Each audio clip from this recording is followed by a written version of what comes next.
A weather forecast, some fog across much of the region early on this morning. Eventually we will have brighter skies, partly sunny later today. A slight chance of late day showers and thunderstorms. It will be warmer with highs today in the mid to upper 70s. It's 8:45.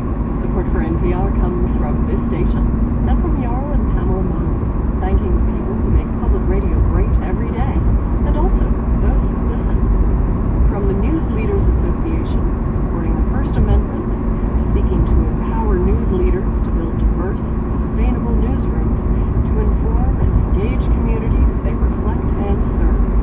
More at newsleaders.org. And from the William T. Grant Foundation at wtgrantfoundation.org. It's Morning Edition from NPR News. I'm Rachel Martin. And I'm Layla Falden. Today in Tulsa, Oklahoma, golf's PGA Championship gets underway without its defending champion. A year ago, then 50-year-old Phil Mickelson dazzled the sports world by winning the PGA and becoming the oldest player to win a major. But Mickelson remains in a self-imposed exile from golf after making inflammatory comments about a new tour financed by money from Saudi Arabia. Joining me to discuss is NPR sports correspondent Tom Goldman. Hi, Tom. Good morning, Layla. Good morning. So the PGA will be Mickelson's second straight no-show at a major championship. He withdrew from the Masters in April. Remind us what happened, what prompted this. Well, I'll offer you a little background first. Phil Mickelson was talking to a writer about the Live Golf Series. That's LIV, Live Golf Series. Backed by Saudi Arabia, it's seen as a competitor league to the long-running PGA Tour. It's offering huge prize money, and Mickelson supports it because he thinks it could create leverage for those like him who want changes on the PGA Tour. A tour, by the way, that's made Mickelson a very rich man. Now, critics say the Live Series is another example of Saudi sports washing, using sports to improve the image of an authoritarian nation. And Mickelson's comments to the author essentially acknowledge that. He said, and I'm quoting, "The Saudis are scary to get involved with. We know they killed Khashoggi," talking about Washington Post reporter Jamal Khashoggi, murdered in 2018. And Mickelson continued, "They have a horrible record on human rights. They execute people for being gay. Knowing all of this, why would I even consider it? Because," he said, "it's an opportunity to reshape how the PGA Tour operates." And what was the reaction? Anger from some fellow PGA pros. Some of Mickelson's sponsors dropped him. So in February, after the comments came out, he apologized. He said in the statement his words were reckless and he would self-reflect and learn from it. He also said he needed time away from the game. And that's where he's at right now. Skipping the PGA makes him just the fifth major champion since 1960 to not defend a title, and the only one to do so by choice. But this is pretty dramatic. I mean, Phil Mickelson has been a very popular champion, right? Yeah, absolutely. You know, you go back a year to when he won the PGA, walking up the final fairway, and hundreds of fans streaming onto the course following him. It was a scene reminiscent of when Arnold Palmer played and was so widely loved. Mickelson's connection to golf fans has been compared to Palmer's, a people's champion, kind of. And for him to have removed himself from all this, it is strange. Players gathered in Oklahoma for the PGA are saying it's sad and Mickelson should be there. He disagrees.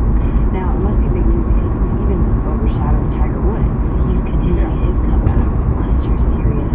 In a quarter mile, turn left onto Lasser Road. PGA Championship. Well, yeah, he made a dramatic comeback at the Masters last month, and at the end of that tournament, he was limping pretty badly on a leg doctors considered amputating after his crash. But this week he said he's gained strength. The course in Tulsa isn't as hilly as Augusta, where the Masters was. Woods says he thinks he can win. He always says that. But he's still a long Take the shot. second left onto Lasser Road. To scare one unnamed bettor in Las Vegas, though, who reportedly plopped down $20,000 in cash on Tiger, a win that will pay off $1 million plus if Tiger wins. Is that crazy? We shall see. That's NPR sports correspondent Tom Goldman. Thank you, Tom. You're welcome, Layla.